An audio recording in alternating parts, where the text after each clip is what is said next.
We begin this story with several system windows informing citizens about a series of anomalous events unfolding around the world. A giant abalone was reportedly found by fishermen on the coast, so enormous that even 10 people couldn't encircle it, suspected to be a mutation caused by nuclear wastewater. There was also word of an ancient tree in a tourist area growing wildly, sending roots for kilometers, and cracks opening in the ground due to a possible abnormal earth pulse. The notifications continued. Giant vines were falling from the sky, making fairy tales feel real, and subway tracks had been destroyed in multiple places, resulting in some casualties. No one paid attention, assuming it was nothing more than clickbait headlines, no different from the false alarm about the zombie bite years ago. Many students gathered in front of the school, forming a circle and deciding that local rumors were far more interesting than the news. Suddenly, their attention shifted completely to the figure approaching. It was the school beauty, Chu Qing-li, nicknamed the Goddess Lily. Immediately, the crowd wondered if she was finally about to break up with her boyfriend. According to them, the relationship was nothing more than charity on her part. Chu Qing-li had already been accepted into Qingcheng University, while her boyfriend hadn't even managed to get into a decent university. Because of this, their futures were on completely different levels. Chu Qing-li approached Fang Yi and called out to him. Fang Yi turned around, mildly curious. Wearing a cold expression, she said she'd thought it over and that their relationship wasn't realistic. School-time love always comes to the point where you wake up one day and realize you're not meant for each other. A life together, she added, requires not only courage but also compatibility too. For all these reasons, it was best to end things. With disdain, she assumed that no matter how he tried to win her back, it would be impossible. Fang Yi remained silent, and, noticing this, people assumed his lack of reaction meant he was so shocked he'd gone blank or lost his mind like a loser. After all, his now ex-girlfriend was the beauty of the school.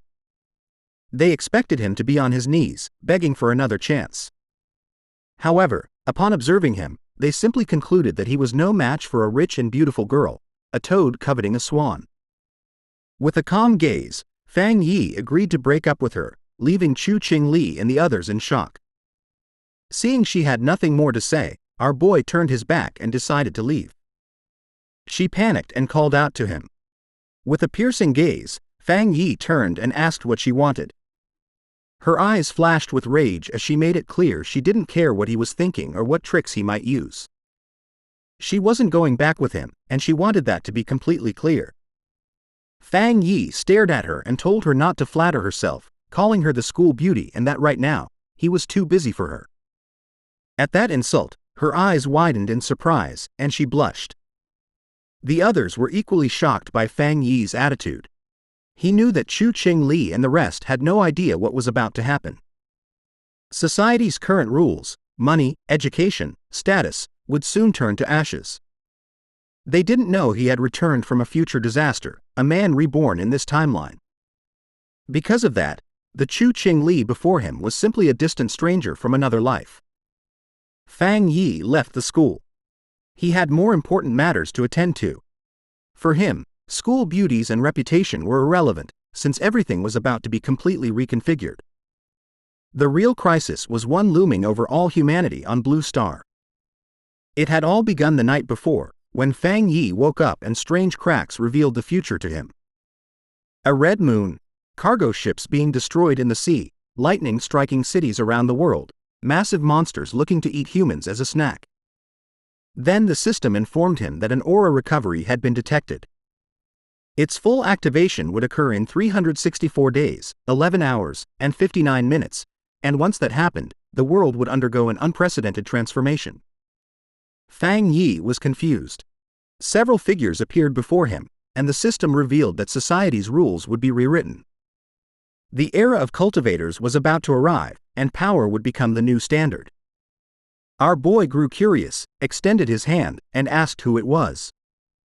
Then a strange light appeared in front of him.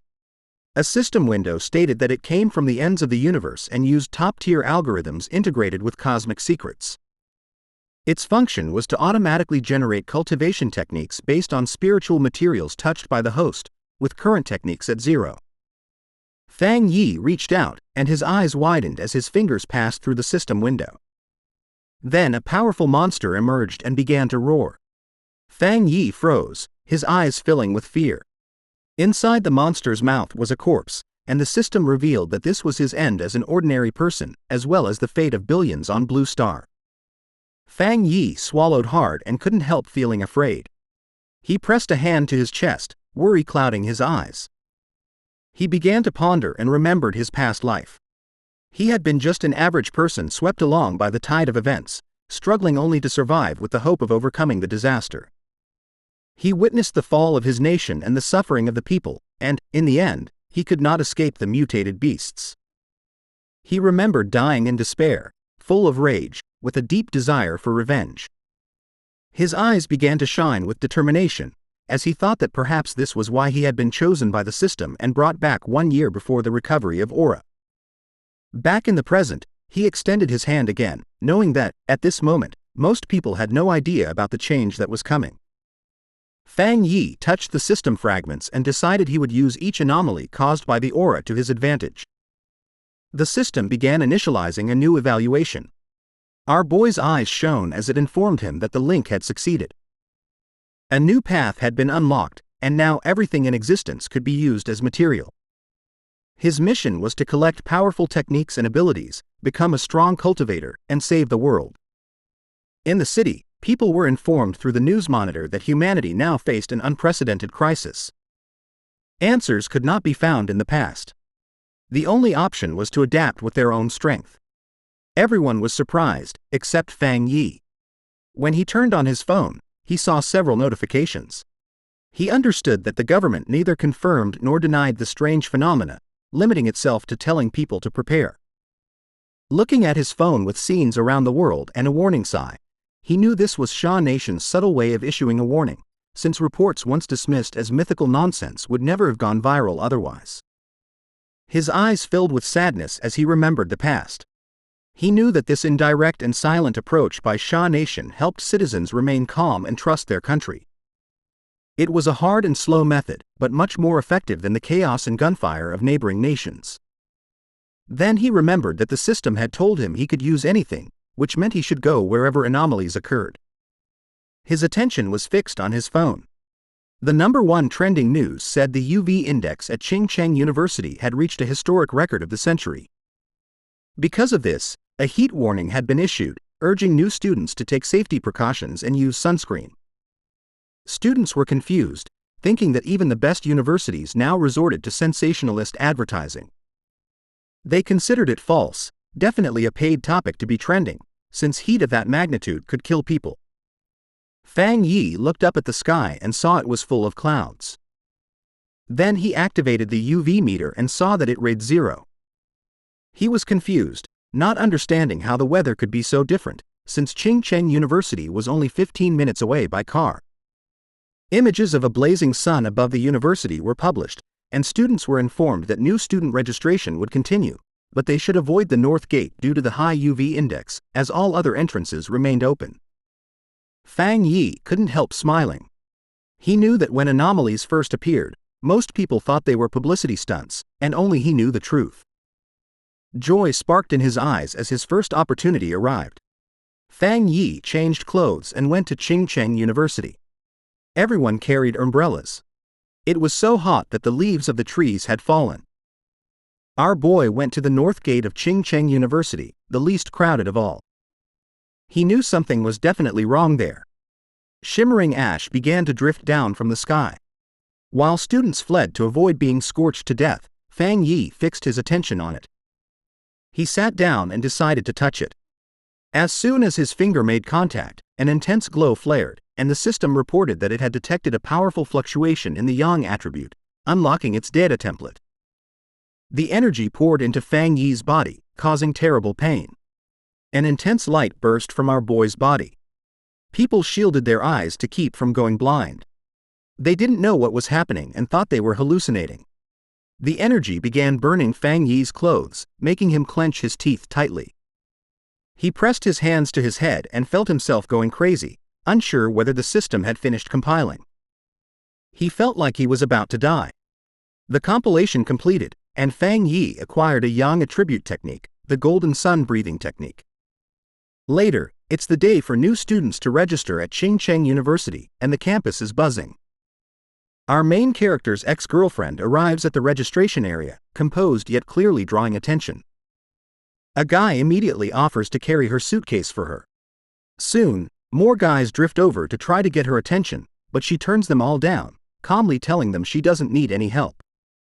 She then looks over at a couple nearby with a sneer, jealous of how lovey-dovey they are with each other, but then a bright golden light flashes, startling her and the other students. A voice over the loudspeaker orders everyone to stay away from the north gate, warning all students not to approach the area. The girl's expression hardens, and she decides to go see what is happening after seeing all these strange things. At the north gate, a huge burst of golden energy lights up the area, washing over the ground and walls. A dark figure steps out from the smoke, radiating a powerful, oppressive aura. He takes a slow, deep breath, and his eyes blaze with a strong golden glow. A translucent screen pops up in front of him, stating that he has created a new technique and earned 50 points. The guy studies the screen, wondering what the points are for. Deciding it isn't important right now, he notes that it will probably be useful later. Time passes, and night falls, with a strange-looking moon hanging in the sky like a silent omen. The young man begins practicing his new breathing technique with steady focus.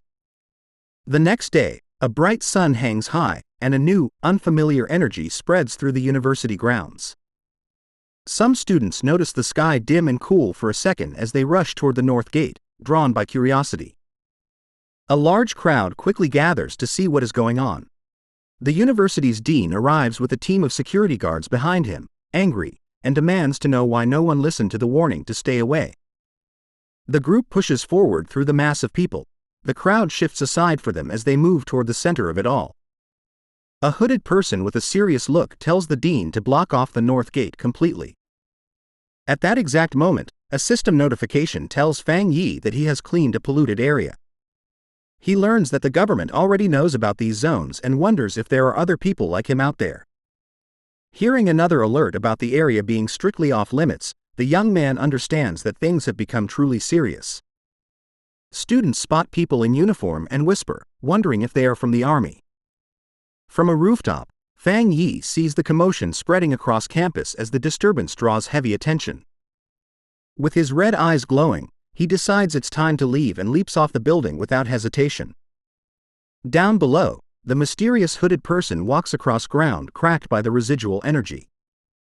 The figure studies the scene carefully, every step deliberate. The hooded person kneels and touches the ground to feel for lingering traces of power. Then she picks up a fragment of the shattered surface to examine it more closely, trying to understand what happened here. The hooded figure studies the piece and realizes that a single person caused this surge of energy. Just then, officials begin moving students out while the person in the hood watches from a distance. In the crowd, the guy's ex-girlfriend is stunned to hear that only one person did all of this. At that moment, she spots a figure jumping away and wonders if it could be her ex, but she quickly pushes the thought aside. With his grades, he could never have gotten into this school. Far away at Fang Yi's house, the sun goes down again and night settles over the quiet neighborhood. Lying on his bed, the young man complains that his body is still hot, even after a cold shower and blasting cold air from the air conditioner. Because of the heat, he worries he won't be able to sleep. He also worries that, because of what happened today, someone might have noticed him. He picks up his phone and sees a trending news story about a cultivation association. He remembers that everyone used to think it was just an online joke. Then he recalls the hooded people at the university and thinks they must be from the association. Curious, he taps the headline and opens the article to read the full report. It explains the different cultivation levels, ranging from the first realm being the ghost axe, which keeps going up all the way to the ultimate realm called total transcendence. In the comments, people dismiss it as a prank, but he wonders whether the announcement is real. Fang Yi thinks about how he never knew any of this in his past life as a normal person. As a normal person, he couldn't have access to this kind of info.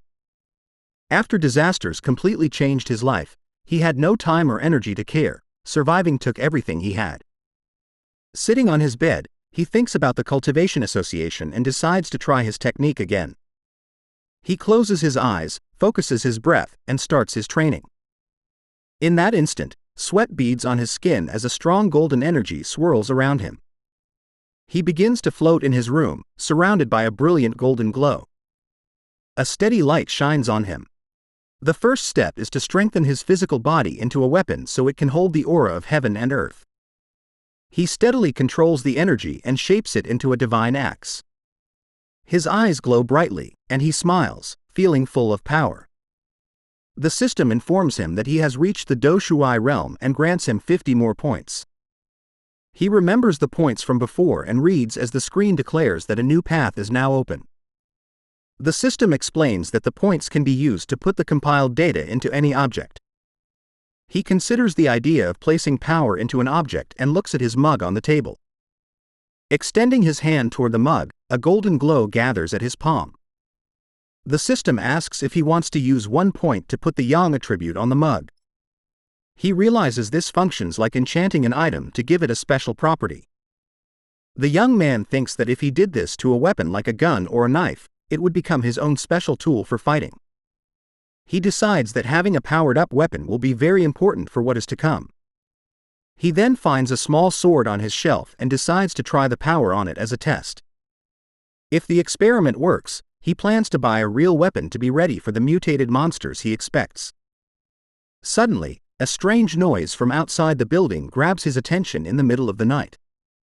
Outside, a dark creature with huge claws watches Fang Yi's apartment from the shadows. With glowing red eyes, the strange creature bares its sharp teeth in the darkness. It looks like a giant demonic rabbit and crouches, ready to attack the building. Here comes the Easter rabbit. Thanks for watching the latest part from the voice of Manhwa. Subscribe for more content and don't forget to comment below what you want to see in the future. Like and share for more.